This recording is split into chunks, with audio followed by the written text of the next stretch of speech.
Ya. Estábamos viendo entonces el tema de requerimientos de condiciones de los microorganismos para poder vivir y poder desarrollarse. Hemos visto requerimientos de nutrientes, oxígeno, temperatura, y en base a esos criterios, las clasificaciones que se conocen también las hemos visto. Ahora toca ver requerimiento de pH y requerimiento de humedad.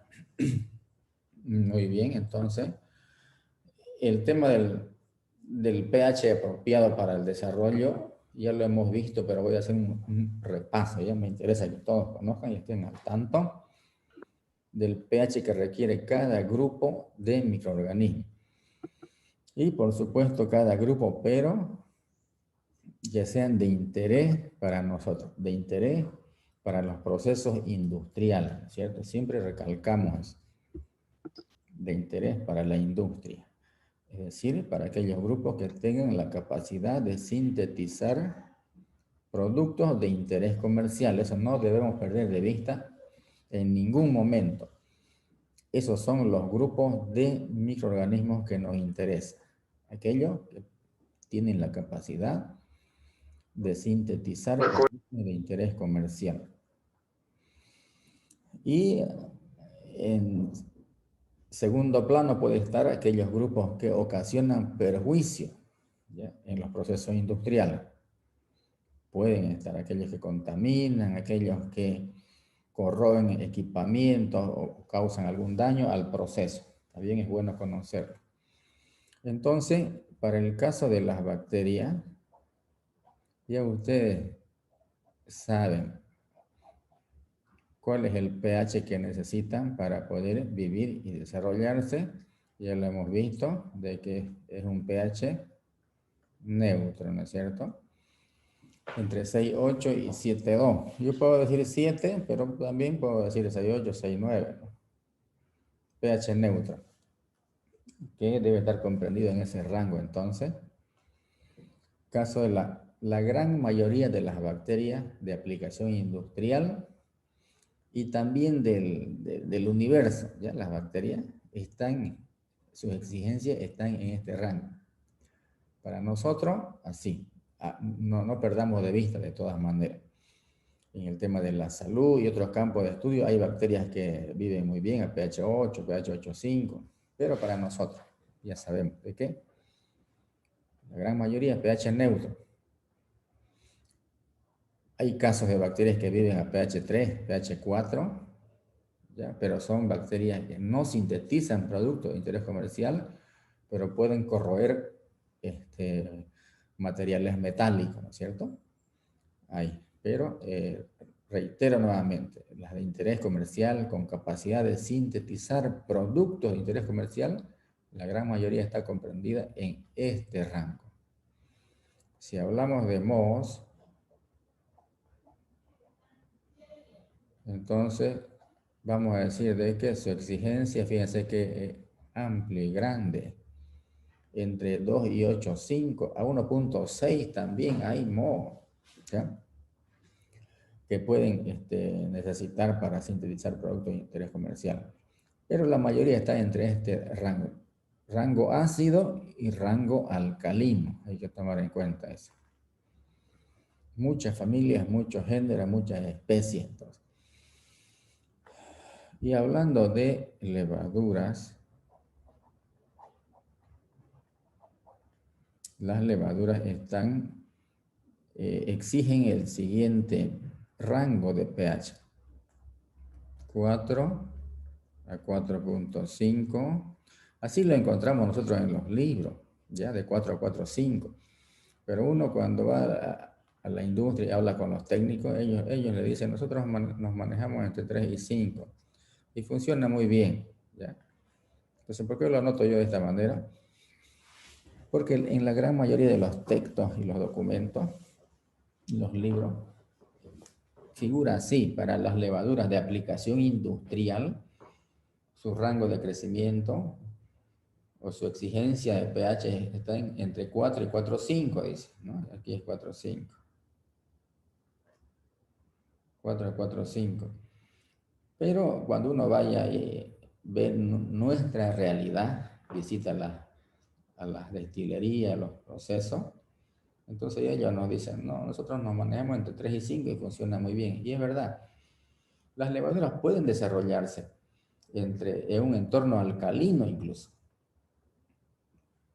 Pero ¿cuál es el problema?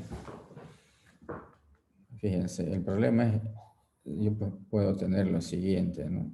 Por ejemplo, un proceso industrial. Tengo todos los componentes y ahora voy a ver el tema del pH. El tema del pH. Y voy a trabajar con levadura. Entonces, si yo tengo un pH 8, pH 9, ¿ya? Las levaduras pueden adaptarse a ese pH. Pueden adaptarse. O pH 7, puedo empezar acá. O 7, 8, 8, 5, un poco más. ¿Sí? Lado alcalino. Las levaduras pueden trabajar. Pueden sintetizar el producto. Se adaptan y no habría problema. Pero ¿qué otro problema ocurre y aparece? Aparece el tema de las bacterias. A un pH así, entre 7 y algo de alcalinidad, las bacterias van a desarrollarse. Las levaduras lo van a hacer bien, se van a adaptar, no hay problema. Va a llevar un tiempo, se adaptan y van a empezar a sintetizar. Pero aparece pues la amenaza de las bacterias, porque fíjense, estamos ya en el rango de las bacterias al tener un pH 7. Ese es el principal problema. Esa es la amenaza que surge cuando tenemos un pH alejado de este rango, alejado de este rango. Entonces hay que tener mucho cuidado en este tema de establecer un pH. Las levaduras se sienten más cómodas, ¿ya? Y no hay la amenaza del desarrollo de las bacterias. Entonces nos quedamos nomás con un pH así de estas características en el lado ácido, por supuesto, en el lado ácido, ¿no? Entonces ya sabemos por qué yo no establezco un pH 7 o un pH 8 para producir alcohol, por ejemplo, o para aquellos procesos donde necesitemos la participación activa de las levaduras, porque un pH neutro es pues una amenaza para el proceso. El proceso se echa a perder. ¿Por qué se echa a perder el proceso? Por ejemplo, si es producción de alcohol, ese alcohol que se va formando, el alcohol se va a ir formando por la presencia de las levaduras, ¿no es cierto? Entonces, ese alcohol, las bacterias que van apareciendo, lo van a ir transformando en vinagre. Ahí se echa a perder el proceso, entonces hay que tomarlo en cuenta, ¿no?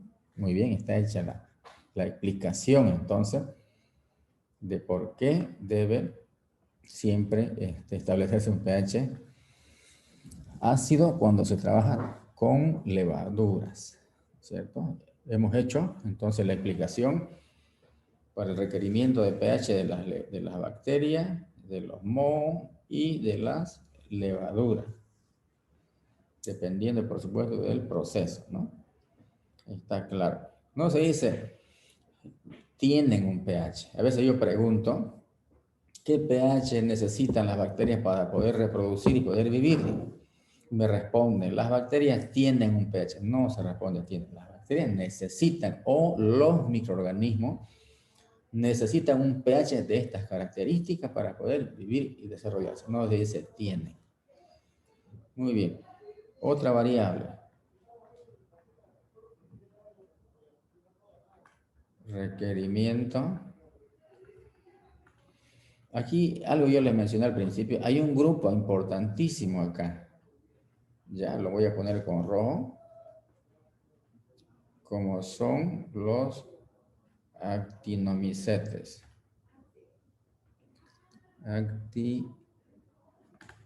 Actinomicetes. ¿Dónde está? Vamos a borrar un poquito aquí.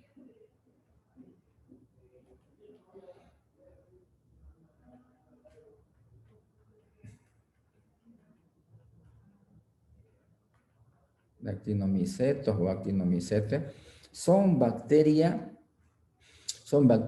ramificadas, quiere decir bacterias que se parecen a los mohos. Ya es un grupo muy importante en la industria de la salud, por ejemplo, porque sintetizan antibióticos, estos de acá. Una gran mayoría de estos son muy importantes en el tema de medicina porque sintetizan antibióticos.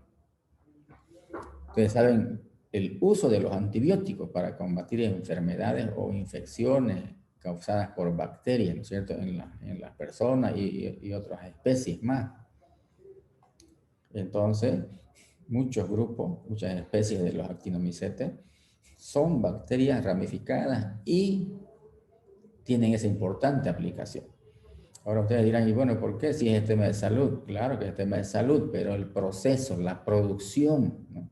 En la producción hay materias primas, hay equipo, hay operaciones físicas, operaciones químicas, entonces por eso lo estudiamos nosotros, son de interés para nosotros este tema de los procesos.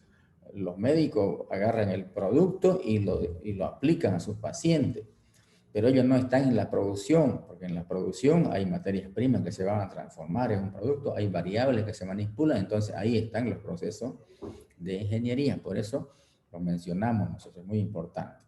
Los actinomicetes, entonces, son bacterias ramificadas, bacterias multicelulares, puedo decir. Están en este trance, están, en este punto están. Bacterias que se parecen a los mohos.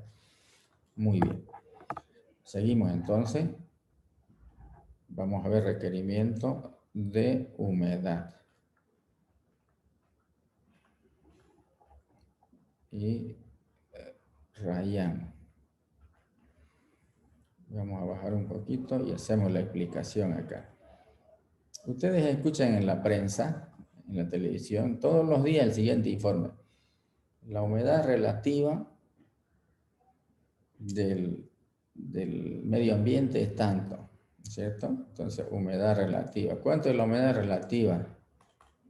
Se mide en porcentaje.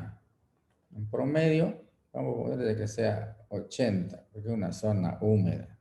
Promedio, que puede ir de 60, 55 hasta 90, 95, los días más húmedos, lluviosos, ¿cierto? Entonces, promedio podemos poner nosotros aquí en Santa Cruz, es zona húmeda. Entonces, el rango va desde, fíjense, desde 0 hasta 100. Bueno, esto es 0, 100 es el otro lado. Va desde 0 hasta 100. ¿Y aquí cuánto será? Aquí es 50%, por supuesto. Entonces, en porcentaje se mide. Aquí aparece un nuevo término, actividad acuosa, miren. Ya estamos yendo ya al tema de los microorganismos. Actividad acuosa. Y se representa a W. De agua, de acuosa y activity, en inglés, actividad acuosa. Es la cantidad de agua necesaria para el desarrollo de los microorganismos, o cantidad de agua necesaria que promueve el desarrollo de los microorganismos. Eso es actividad acuosa, cantidad de agua necesaria para que se desarrollen los microorganismos. Y su rango va de 0 a 1. De 0 a 1. Entonces, fíjense, el 1, este 1 equivale a este 100%. Entonces, yo digo, actividad acuosa igual a 1, estoy en otras palabras diciendo que elevada concentración de agua, lo máximo. Y si yo digo actividad acuosa de 0,5, estoy diciendo Esto de acá, 50%. Y valores mínimos entonces están por acá, similar o por analogía a esto de acá. Eso es entonces actividad acuosa. Es un parámetro adimensional, ¿ya? Que va de 0 a 1. Entonces, en razón a esa explicación, voy a decir de que las bacterias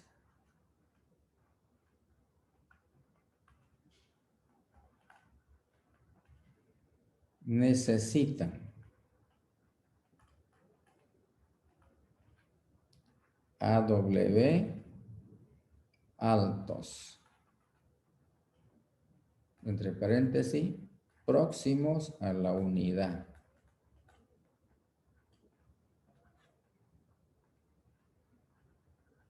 Próximos a la unidad. Quiere decir próximos a un 100%. Luego, los mohos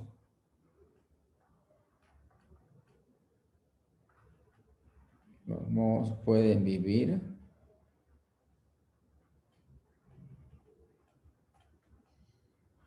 vamos a recorrer la hoja.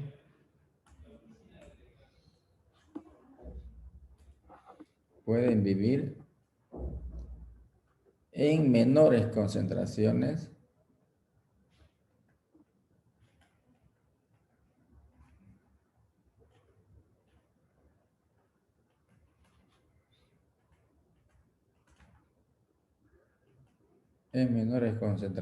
de AW o en valores menores de AW, puedo decir. Eso para las bacterias, eso para los mohos y para las levaduras.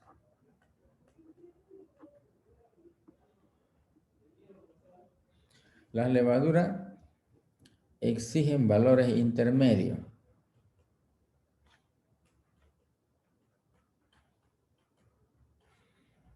Exigen valores intermedios.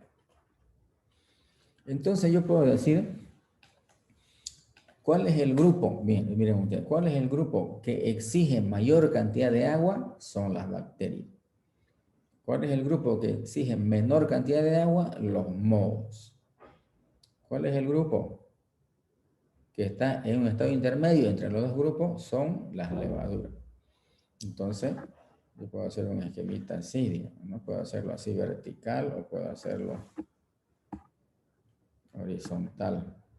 Puedo hacerlo vertical. Aquí tengo los mínimos valores por este sector. Aquí tengo los máximos valores y aquí tengo los valores intermedios. Entonces, si esto es 0 y esto es 1, ¿quiénes van a estar por aquí? A ver, dígame. ¿Quiénes? Las bacterias. Muy bien, gracias por responder. Así me gusta que respondan, ¿ya? Así veo de que están siguiéndome, pues de repente se conectan y después se van a echar a su cama y me dejan a mí solito acá. Muchos estudiantes hacen eso no está bien. Bueno, aquí están las bacterias, entonces exigen valores altos, así. ¿Quiénes están por acá? Levaduras. Los mohos. Mohos. Ahí está escrito, los mohos y las levaduras están acá, muy bien. Muy bien. Pero siempre hay excepciones, miren ustedes. De repente, o sea, esto puede ser 0,5 aquí, está bien. 0,5 de AW, ¿cierto? La gran mayoría está por aquí, por este sector.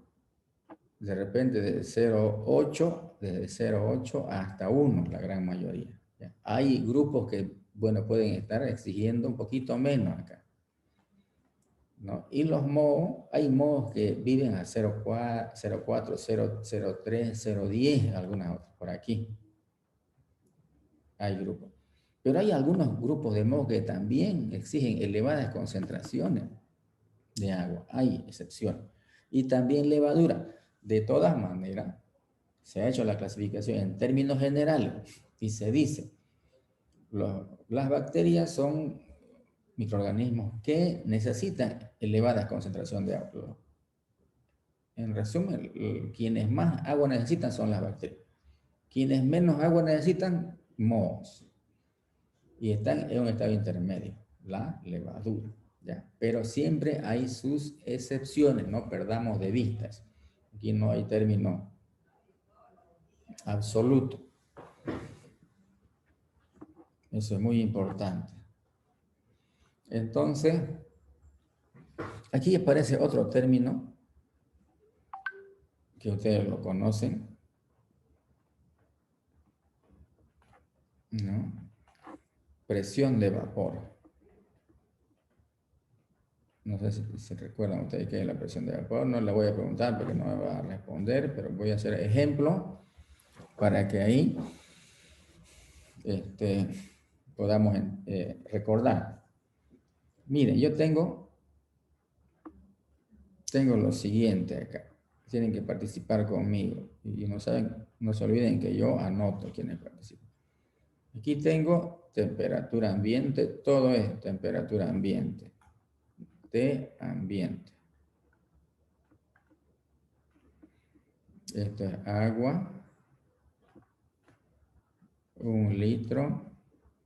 Y está abierto.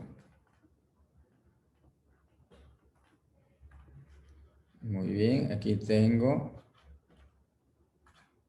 la misma cantidad de producto, pero no es agua. Esto que sea, amoníaco que sea. Amoníaco y está abierto. O si quieren que sea hexano, ya para ver que este es inorgánico y este es que sea orgánico. Puede ser sulfuro de carbono, tetracloruro de carbono, o puede ser hexano. Y está abierto de temperatura ambiente y 1 litro. Y 1 litro, no, aquí me falta 1 litro. 1 litro. Yo lo dejo aquí en el mesón y vuelvo en una semana.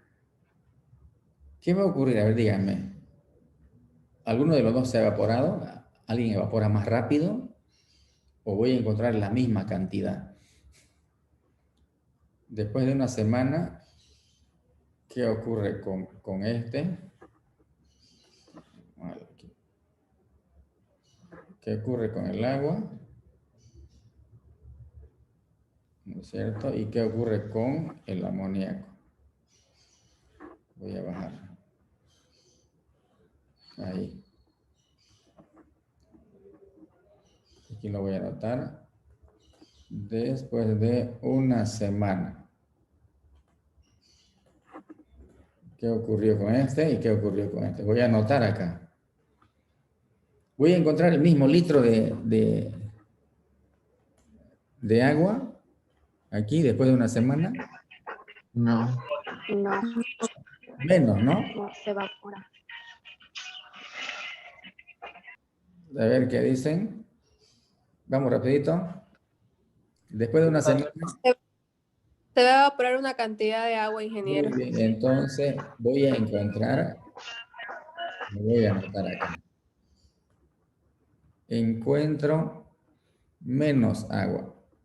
No voy a decir cuánto. De repente la mitad, de repente menos, un poco más. Eso depende de otros factores. Encuentro menos agua. Estoy diciendo una semana, miren. No digo una hora. Pero estoy de acuerdo con esa respuesta. Voy a encontrar menos agua. ¿Y qué va a pasar con este que es hexano? Lo más probable, ¿qué cosa es? Que yo encuentre, ¿qué le puedo poner aquí? ¿Qué es lo más probable? Que lo encuentre vacío. Excelente, que lo encuentre. Que lo Vacío. encuentre que está ¿Por qué dice eso usted? A ver, está bien la respuesta. Porque Porque los hidrocarburos tienen menor, menor punto de ebullición. Ya está bien la respuesta. A ver, el joven que quería responder, diga.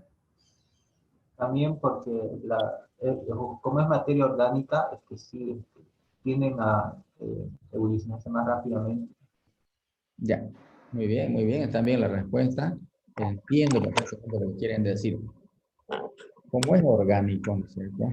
Es orgánico, volátil, inflamable, tiene eh, temperatura de ebullición baja. ¿Y qué más? ¿Qué puedo decir de la presión de vapor? Entonces, ¿cómo es la presión de vapor aquí? ¿Y cómo es la presión de vapor aquí? Fíjense cómo estamos llegando a esto que yo quería que lleguemos, a este tema, que está importantísimo en ingeniería y para ustedes también. ¿Cómo será entonces? Que la presión de vapor del hexano es mayor que el del agua. Muy bien, la presión de vapor aquí es mayor.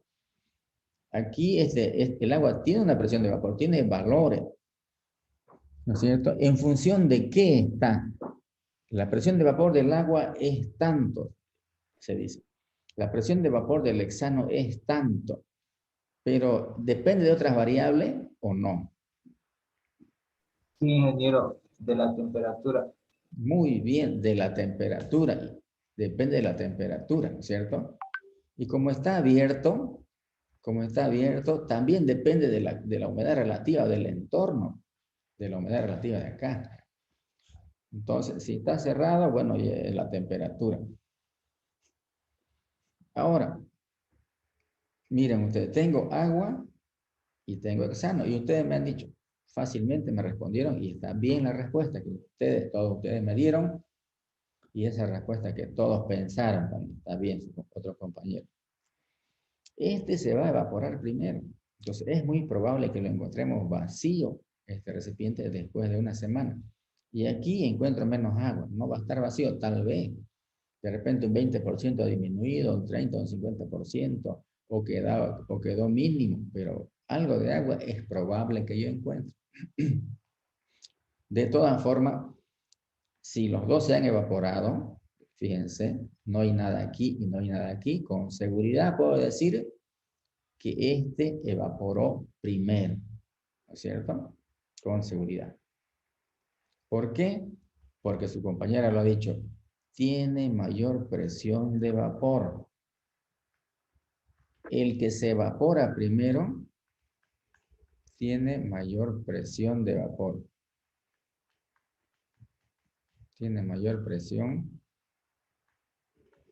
de vapor. Pero miren, si yo tengo ahora lo siguiente, otro ejemplo puedo poner para separar. Tengo un recipiente con un líquido que ahorita le pongo nombre. Y tengo otro recipiente con otro líquido. Este que sea, bueno, igual 1 litro. Este 1 litro. Que sea sulfuro de carbono. Fíjense, altamente volátil. Y este que sea tetracloruro de carbono. También altamente volátil. Ya. O puedo decir benceno y tolueno, se dan cuenta mucho. Que sean volátiles los dos. También temperatura ambiente. T ambiente. Y T ambiente abierto. Y abierto. Y voy a volver después de una semana, igual que el caso anterior. Después o luego de una semana, Puedo decir unos días también, ¿no? O luego de algún tiempo. ¿Qué ocurre acá y qué ocurre acá? Los dos son volátiles, no se olviden, este es volátil y este también es volátil. Los dos son muy volátiles. Es fácil para nosotros decir, este se evapora primero, este se consume más rápido, o este sí o este no, o en este caso, o es difícil explicar eso. ¿Cómo puedo yo saber cuál se evapora? Como tiene, decía que como tienen diferentes ¿Qué debo temperaturas de hacer? ebullición, A ver, ¿qué debo hacer? Aquí teníamos una pregunta. ¿Cuál evapora más rápido? ¿Cuál es la respuesta? El hexano. Muy bien, el hexano es la respuesta. Y por lo que ustedes han explicado, de acuerdo, totalmente de acuerdo. Acá la pregunta, ¿cuál evapora más rápido? Es difícil acá, ¿no es cierto? Porque los dos son muy volátiles. Pero yo puedo saber qué debo hacer para responder. ¿Cuál evapora más rápido? ¿Cuál es más volátil? ¿Qué debo hacer? ¿O qué puedo hacer? determinar su presión de vapor. A ver. ¿Me respondió? No, no escuché. Se determina la presión de vapor. Determina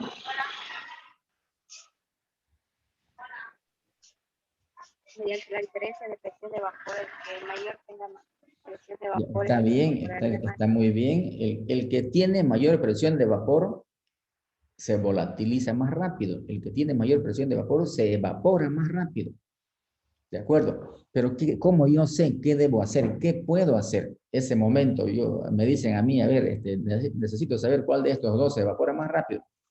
Alguien me dice, ¿qué hago? Ayúdame, me dice. Y yo como químico tengo que saber ese momento qué puedo hacer. Aquí en el de es fácil. Aquí es fácil la respuesta. Agua con un orgánico, por supuesto, el orgánico, ¿cierto? Pero aquí los dos son volátiles, altamente volátiles. ¿Qué hago yo en ese momento? Yo en 2 minutos le puedo responder si alguien me pregunta. Hay que manejar la temperatura. ¿Pero qué va a hacer con la temperatura? Aquí decimos Pero temperatura pues, ambiente y temperatura ambiente. No hay cambio de temperatura. Su temperatura de ebullición tendría que revisar cuál es el mayor. Ya, de acuerdo, pero ¿cómo lo hago? ¿Qué hago? ¿Voy a hacer el experimento? ¿Voy a calentar? Podríamos calentar en un mechero y medir la presión. ¿Podríamos qué? Perdón. Podríamos calentar en un mechero ambos a la misma temperatura y podríamos ahí medir la presión de ambos. Ya, pero eso lo voy a hacer en 10 o 15 minutos. Yo en 1 minuto puedo dar la respuesta y lo puedo dar. Eso que usted dice se puede hacer, pero es peligroso, es muy peligroso. Se puede hacer, se puede, con todos los cuidados. Pero yo quiero una respuesta rápida, en 1 minuto, y ¿qué puedo hacer? ¿Cuál evapora más rápido? Me preguntan a mí. ¿Qué datos tengo que conocer? Aquí, ¿qué datos hemos conocido arriba? Aquí, ¿qué hemos conocido? ¿Ya? Para decir, este se evapora más rápido. ¿Cuál es el dato?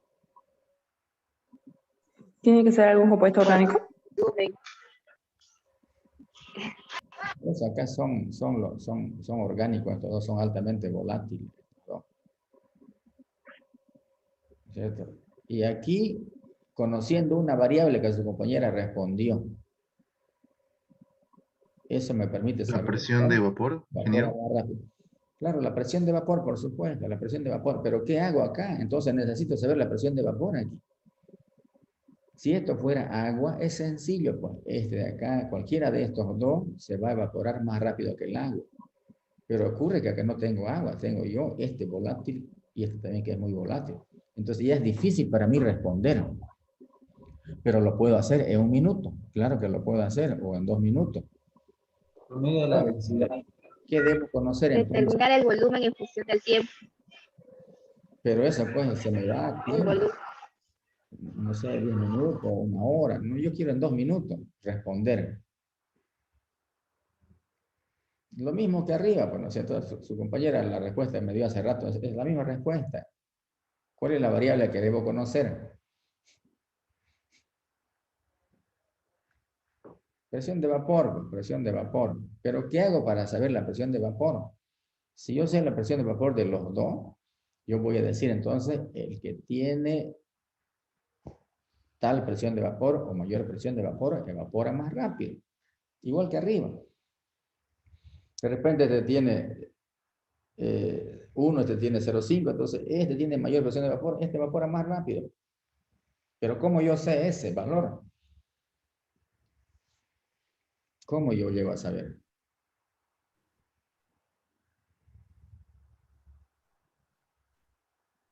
Dependiendo de la temperatura. Por eso, pero ¿cómo lo llego a conocer? Está bien en función de la temperatura. Y aquí yo sé que es temperatura ambiente. De la ley de los gases. Pero ¿cómo llego a conocer? Todo eso que están diciendo ustedes está bien. ¿Qué tengo que hacer? ¿Un cálculo? ¿Un mechero poner? Es que no quiero hacer cálculo, no quiero poner mechero, no. Por medio de su peso atómico, medir la. No, tampoco. Eso me lleva tiempo, por lo menos 10 minutos, 5 minutos. En 1 minuto yo debo responder y puedo hacer. ¿Qué debo conocer? La presión de vapor, ¿no es cierto? Y el que tenga mayor presión de vapor, evapora más rápido. Y esta es la respuesta. Pero ¿cómo yo conozco la presión de vapor? Esa es la pregunta. Hacer ecuaciones, hacer cálculos experimentales, calentamiento. No. Hay otra forma.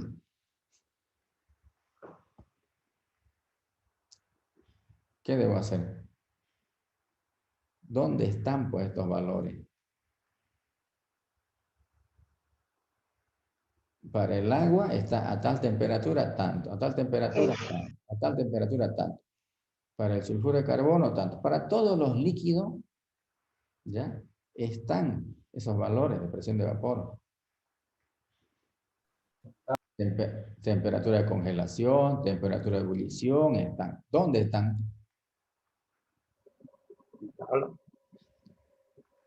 En las tablas, por supuesto. En las tablas, ¿no es cierto? En las tablas. Entonces, yo miro una tabla, pues, en la tabla miro a ver su presión de vapor. Si aquí me dicen, miren, temperatura ambiente me están diciendo. Entonces, aquí en Santa Cruz, temperatura ambiente promedio 28 grados, listo. Entonces busca 28 grados. Y aquí también. Ahora, si me dicen a 0 grados, entonces yo tengo que buscar a 0 grados Celsius para los dos. Si me dicen a 20 buscaré, a 25, a 25. Pero me dicen temperatura ambiente, entonces yo asumo que es 28, ¿no? Hemos dicho hace rato. Y siempre lo decimos. Entonces, me voy a las tablas, o me voy a una página de internet, busco presión de vapor del sulfuro de carbono a tal temperatura y encuentro. Y ese valor. Entonces, de esa manera yo llego a conocer cuál de los dos tiene mayor presión de vapor. Y el que tenga mayor presión de vapor se evapora más rápido, ¿cierto? Se evapora más rápido. Porque altamente volátiles son los dos. Y así puedo tener yo amoníaco y benceno, por ejemplo, también. El amoníaco es volátil, es inorgánico, pero es volátil. Entonces, de repente es difícil para mí responder así rápidamente, como en el primer caso. Entonces, me voy a las tablas y busco. Aquí es sencillo, porque es agua, ¿cierto? El agua, ya el sentido común me dice, y yo sé que se evapora, pero lentamente. Pero claro que evapora. Aquí es fácil entonces, pero aquí es más difícil. Ahí tengo que ir a las tablas, necesariamente tengo que ir a las tablas a hacer las consultas necesarias.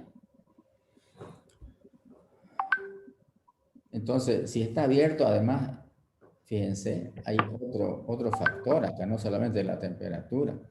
Aquí no hay calentamiento, por eso digo temperatura ambiente, no hay calentamiento. Entonces, aquí hay un peso, como está abierto, hay un peso que se ejerce acá, está abierto. ¿Quién ejerce un peso acá? ¿Quién?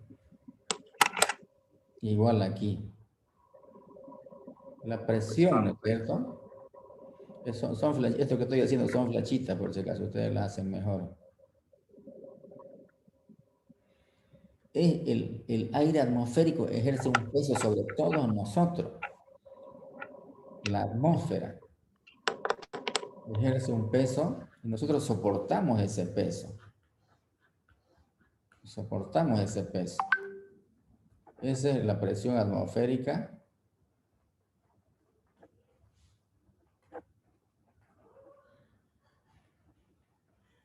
Que es un valor variable, ¿no es cierto? El peso del aire, en otras palabras. El peso del aire que está sobre nosotros y llamamos atmósfera, eso que está sobre nosotros, hasta una altura de 20, 40 kilómetros encima de la superficie de la Tierra. Entonces, por ejemplo, si esta es de la superficie de la Tierra, hay partes más altas, ¿no es cierto? Supongamos que estamos acá nosotros, Santa Cruz, y aquí La Paz, o el altiplano. Listo. Ellos están más altos, mayor altura. Nosotros estamos más o menos un poquito más sobre el nivel del mar. Entonces esto es bajo, esto es alto. Y aquí arriba, ¿qué hay sobre nosotros? Un peso, ¿no es cierto? Hay una columna de aire, fíjense. Esa columna de aire ejerce un peso en toda la superficie de la Tierra. Aquí está el sentido de la flecha. Entonces, ¿dónde esa columna de aire ejerce un mayor peso? ¿En este punto 1 o en este punto 2? En el punto 1. Uno y En el punto En el 1 punto es más mayor, ¿no es cierto? Fíjense, el espesor de la columna de aire. Entonces, la presión es mayor aquí. ¿Qué presión? La presión atmosférica. Entonces, volviendo aquí al ejemplo, fíjense, si el experimento lo hacemos aquí, ¿no? Entonces, soportan ambos. En ambos casos soportan ese peso. Pero como este es más volátil, igual este vence más rápido esa fuerza. Este de acá, igual aquí los dos van a vencer rápidamente, pero uno de los dos evapora más rápido. Entonces, ese es el tema de la presión atmosférica. Y cuando entra en ebullición un líquido, cuando entra en ebullición, aquí está, yo puedo hacer el experimento, fíjense. Aquí en Santa Cruz, puedo hacer el experimento, puedo calentar agua. Voy a hacer también aquí en el altiplano o en La Paz el experimento. 1 litro de agua, 1 litro de agua y voy a calentar. Caliento aquí esta cantidad en Santa Cruz y caliento aquí. Ya. ¿Qué quiero preguntarme?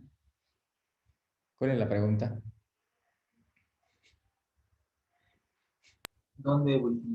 Excelente, muy bien. ¿Dónde llegamos primero a la ebullición? ¿Cierto? Esa sería la pregunta. ¿En Santa Cruz llegamos primero a la ebullición o en La Paz? ¿Y a qué temperatura? Esa es la pregunta. Entonces ustedes me dicen acá. En Santa Cruz, temperatura de ebullición del agua, ¿cuánto? Y en La Paz, temperatura de ebullición del agua, ¿cuánto? ¿Cuánto en Santa Cruz? Vamos a aproximarlo a 100, ¿no es cierto? Es 99.80 y tanto. Entonces se dice a una presión de tanto, se dice. Es un poquito más de una atmósfera.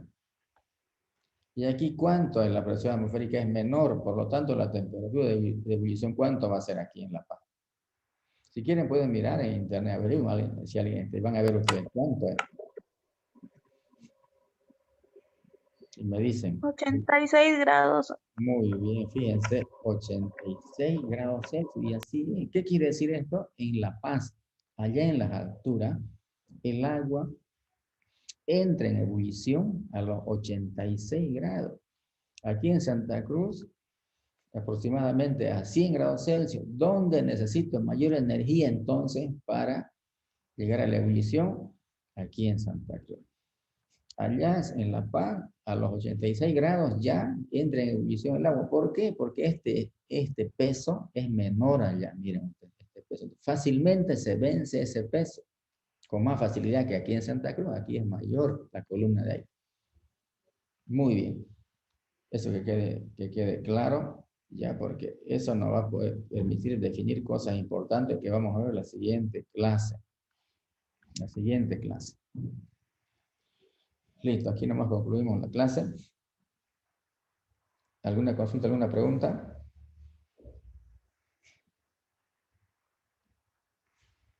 Aquí vamos a parar la clase. Vamos a ver, nos faltan 3 casos donde los productos alimenticios se humedecen, se resecan y ahí cómo afecta la presencia de los microorganismos. Terminamos eso y vamos a entrar ya a conservadores químicos. Muy bien, estamos terminando. ¿Qué les parece a ver dónde está? Voy a grabar. Sí.